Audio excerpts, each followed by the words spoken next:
Hi everyone, in this video I'm going to show you how to verify Facebook account easily. So from your Facebook, tap on the menu settings or menu icon on the bottom right and tap on settings and privacy. Then under settings and privacy, scroll above and tap see more for the account center.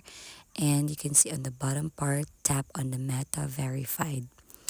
Now in here, be able to continue by making or having a verified badge, increase your account protection, support when you need it, and also you'll receive unique stickers. So tap next if you wish to continue. Now if you wish to see all the meta verified eligibility requirements, tap on this highlighted link.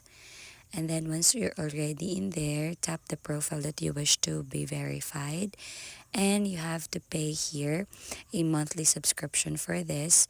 And once you pay that, then you'll be able to get with your subscription a verified badge, increase account protection, support, and unique stickers. So that will be monthly.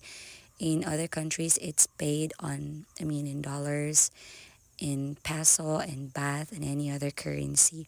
So just continue that one and you'd be good to go. So that's it. I hope you find this helpful. Please don't forget to give us a like and subscribe for more updates.